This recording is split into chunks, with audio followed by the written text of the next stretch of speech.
teman-teman ngumpul, mereka bersepakat untuk membuat namanya Sanggar Seni dan Budaya Benaung.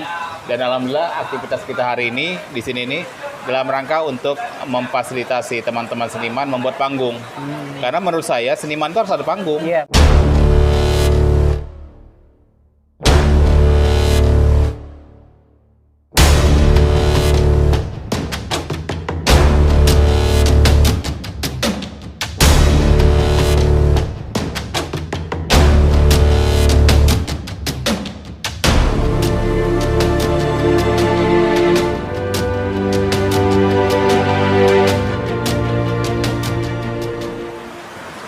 Assalamualaikum warahmatullahi wabarakatuh. Waalaikumsalam warahmatullahi wabarakatuh. Alhamdulillah, para sahabat dan kerabat sekalian, hari ini saya berada di markasnya Sanggar Seni dan Budaya Benaung yang dipimpin oleh Bang Slamet Said, sastrawan Kalimantan Timur, yang insya Allah akan membimbing dan membina generasi muda, Bang, ya, untuk meningkatkan kualitas kehidupan seniman di Kalimantan Timur ini.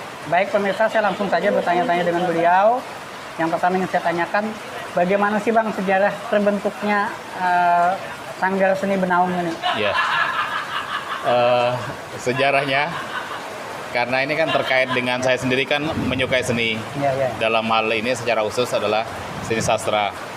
Nah, dalam perjalanannya itu, ketika saya berinteraksi dengan seniman-seniman itu, mereka ini kan rata-rata kan banyak sudah aktivitas dari berbagai macam ragam organisasinya.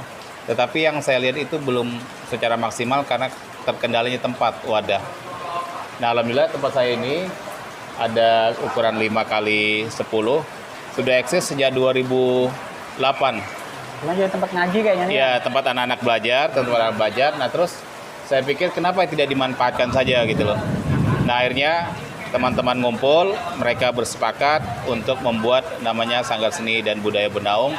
Dan alhamdulillah aktivitas kita hari ini di sini ini dalam rangka untuk memfasilitasi teman-teman seniman membuat panggung. Karena menurut saya seniman itu harus ada panggung. Iya, betul.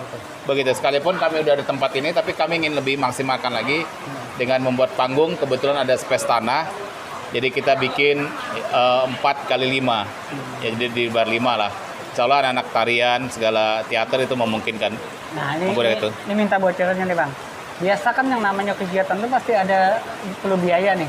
Nah, kalau Benaung sendiri biayanya dari mana nih? Ya, sementara ini dari teman-teman donatur, ya, yang mereka juga punya kepedulian. Iya. Kenapa? Karena menurut saya adalah ketika kita mengajukan sesuatu yang berkaitan dengan finansial, itu sesungguhnya kita memberikan dia jalan pahala loh. Jalan ladang amal, jalan ladang kebaikan yang kita berikan kepada mereka itu. Nah, sehingga alhamdulillah dengan bantuan semen, bantuan kayu dan sebagainya, kita bisa mencukupkan untuk kegiatan membuat panggung itu. Apalagi saya dengar-dengar ya, pembina kita ini tokoh ya, pengusaha ya? Iya, beliau pengusaha, orang Samarinda asli tapi eksis di Jakarta, dan beliau juga lulusan Australia, Tetapi beliau sendiri juga suka seni. Sebagai bukti dulu bahkan seperti debu itu pernah beliau bawa keliling di Kalimantan Timur. Kemudian ada juga binaan beliau yang seperti lagu-lagu Nisa Sabian itu. Tapi beliau ini walaupun berkecimpungnya di nasional bahkan internasional, tidak lupa dengan daerahnya. Iya, tidak lupa dengan. Ini yang saya rasa menarik ini. Betul. Karena kan banyak juga nih orang-orang kita yang sukses di luar udah lupa dengan kampung halamannya sendiri. Iya, ini luar biasa. Bahkan banyak sekali. Bahkan kemarin beliau ketika wawancara, beliau mengatakan bahwa saya suka yang jadinya pembina dan tidak mesti di Benaung.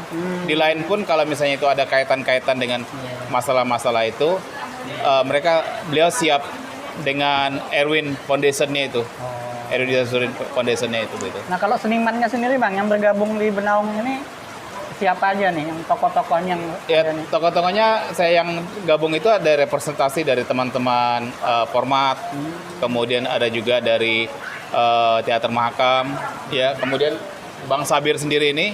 Pondok dongengnya. Iya, pondok dongengnya. Nah, jadi silakan, karena sekali lagi ini wadah, ini tempat yang silakan teman-teman untuk berkreativitas itu tanpa meninggalkan dari asalnya tadi. Asalnya gitu loh begitu. Jangan sampai nanti dianggap kacang lupa kulitnya. Enggak. Begitu. Justru Jadi kita memperbanyak kulitnya ya. iya, kita ingin berkolaborasi, Iya. bersama lah begitu. Jadi kemudian yang kedua saya juga ingin sampaikan dengan teman-teman itu, ketika gabung di Bernaung, kemudian stres, beban, itu salah saya bilang. Kita berkesenian tuh happy, kita berkesenian tuh enjoy, nyaman. Namanya begitu. aja seni indah. Iya, indah. Jadi tidak perlu harus terjadi, misalnya harus begini-begini, tidak. Begitu. Jadi silahkan berekspresi, nanti kita atur, ya gitu.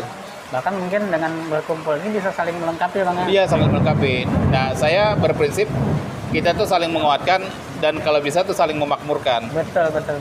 Begitu. Betul. Jadi siapa tahu yang ini dapat job, kasihkan ke sini. Iya, berkolaborasi lah. Misalkan saya dapat job baca puisi, nah saya nggak bisa baca puisi, mungkin Iya, kasihkan begitu. baca puisi gitu. Jadi Bernaung lah tempatnya. Nah, insya Allah saya juga sudah buat satu lagu, judulnya adalah Salam Bernaung. Wah, mantap nih. Nah, kita tunggu. Nanti kita tunggu ya. Iya, kita tunggu. Nah, tapi ini ada satu Bang, saya lihat tadi kan yang nama-nama yang Abang sebutkan tadi nama-nama top memang ini. Tetapi kan ini generasi tua nih. Yang muda-muda kayak apa nih generasi bawah kita nih? Alhamdulillah Bang Sabir sudah melakukan itu. Wah, ada generasi setiap minggu sudah merekrut anak-anak sekitar kampung ini. Dan nanti saya pun akan melakukan pendekatan dengan kepala sekolah SD 08 di Mogirejo. Nah, itu nanti untuk mendistribusikan. Mungkin ada anak-anaknya atau siapa yang bisa ikut dengan kegiatan kita. Termasuk orang tua murid di Gatra 3 ini, Baca Terus Gatra ini kemarin sudah nanya-nanya. Pelatihan juga nih. Iya, mereka sudah tanya-tanya apa-apa kegiatannya. Saya bilang ada juga teater, ada juga sastra, kemudian juga nanti tari-tarian tradisional dan sebagainya seperti itu. Kalau saya baca di anunya itu kan lengkap nih, ada teater, sastra, musik, bahkan debus saja ada di sini. Iya, betul.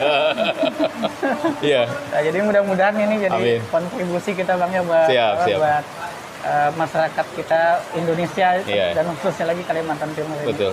Jadi paling utama adalah wadah silaturahmi kita lah. Jadi salah kalau misalnya keberadaan kami itu dianggap sebuah saingan. Nah, gitu. Bahkan penyaluran ya. Iya, penyaluran. Silakan begitu. Itu. Nah, mungkin sebelum saya tutup wawancara yang singkat ini Bang, ada pesan nggak buat masyarakat Kalimantan Timur nih yang mungkin mendengarkan video ini? Iya, saya berharap bahwa mari kita hidup itu multidimensi. Ya, hidup itu kita harus banyak warna-warni, tetapi tetap konsisten. Iya. Tetap konsisten dalam pengertian gini. Kan ada ungkapan itu, sedikit karya yang dilakukan dengan sungguh-sungguh itu jauh lebih pantas daripada banyak karya tapi tidak pernah tuntas. Iya. Oke, makasih banyak. Siap. Selamat Said.